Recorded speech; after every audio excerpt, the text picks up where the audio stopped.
We continue our review with the statements made to our reporter by the delegation of the Revolutionary Communist Party of Uruguay, the tasks of the party. The Revolutionary Communist Party of Uruguay is resolutely striving to give a new impulse to the class movement in the active conditions of the country. On the basis of a democratic and anti-imperialist program with similar objectives, which can be summed up in the slogans of bread, jobs, freedom and independence, the party has called on the masses to destroy the dictatorship and to replace it with a provisional people's government which would implement this program. The party's design for the struggle and the implementation of these objectives are unity, mobilization and the organization of the people.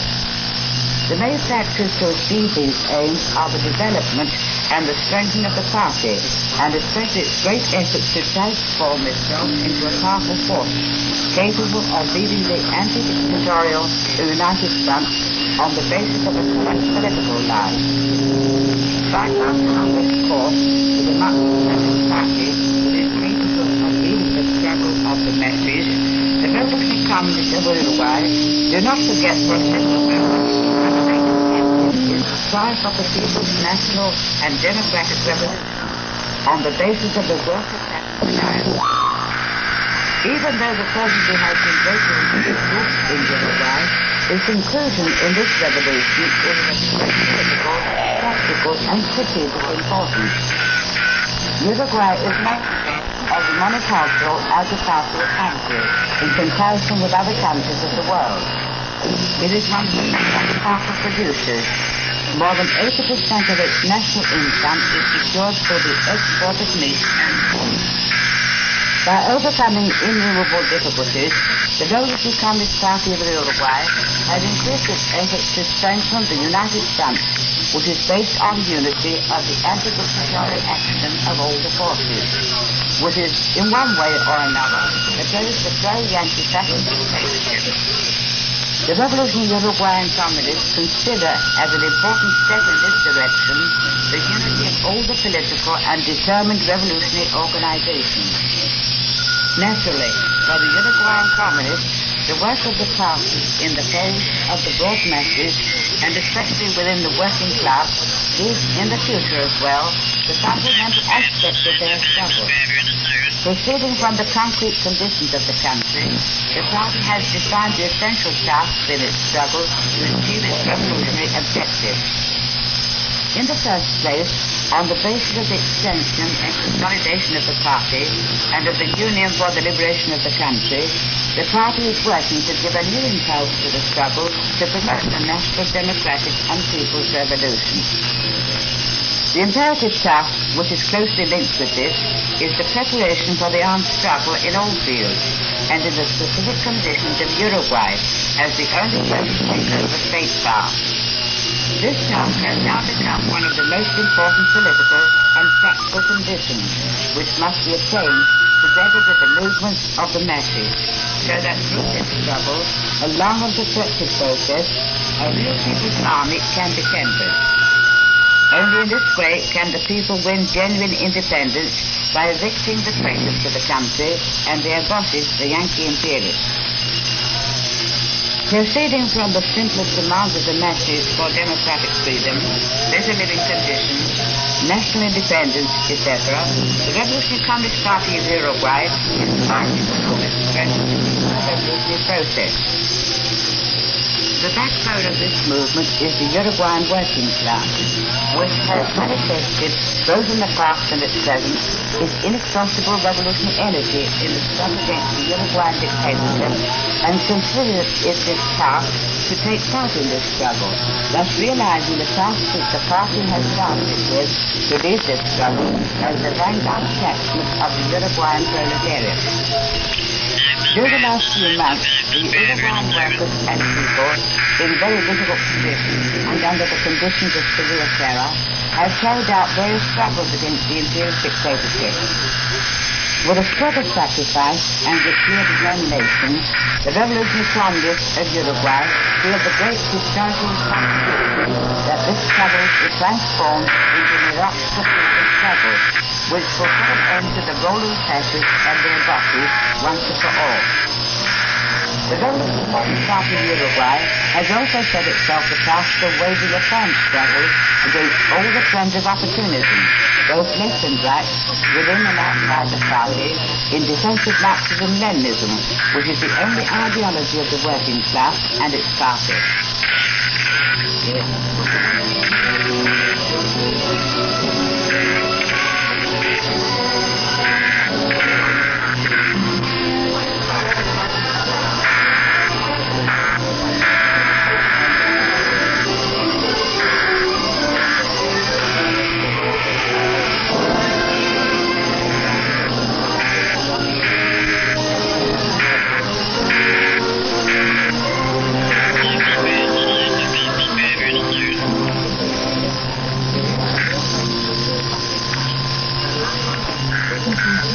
Organ of the Central Committee of the Communist Party of the World, carries an article which exposes the essence of the aggressive policies of the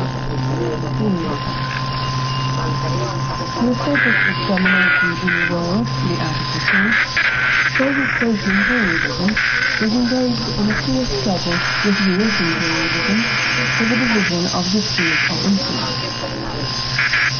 The two superpowers, the United States and the Soviet Union, are now the biggest international forces and exploiters of the world today. They have become the source of a new world war and common enemies of the world's people. The case of the Pacific uses the so-called balance of the developing countries as an important means of penetration, expansion, and uprising with US imperialism for world hegemony. It accords economic aid in order to plunder and turn them into politically and economically dependent countries. In fact, the so-called aid of the Soviet resistance fleet is similar to the penetration of capital of imperialism. The difference consists in the fact that it is labelled as socialist aid.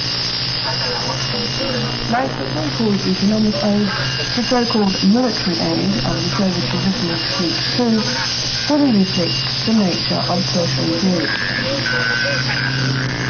Military aid is a very important means of penetration into a number of developing countries. It is a means of violating their sovereignty, interfering in their internal affairs, incorporating these countries into the sphere of influence of the Soviet Union, setting up military bases in these countries, and plundering their riches. The Soviet resistance fleet makes fabulous profits from its arms trade and vies with US imperialism to rank first in its trade.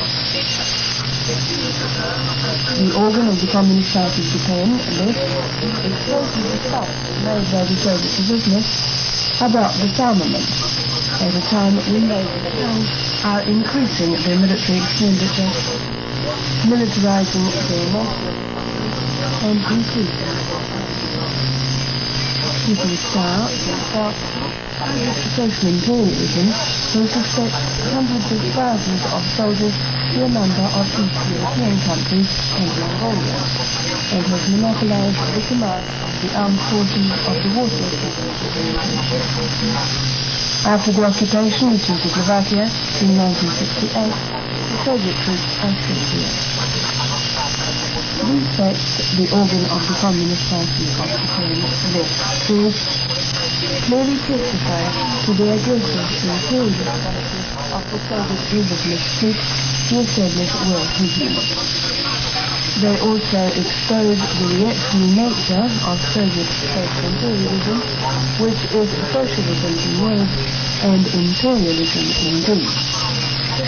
That is our view. The Marxist-Leninist movement throughout the world is growing in scope and strength. To conclude our broadcast, here is an Albanian revolutionary song.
And that is the end of our broadcast from Radio Tirana. Goodbye, dear listeners.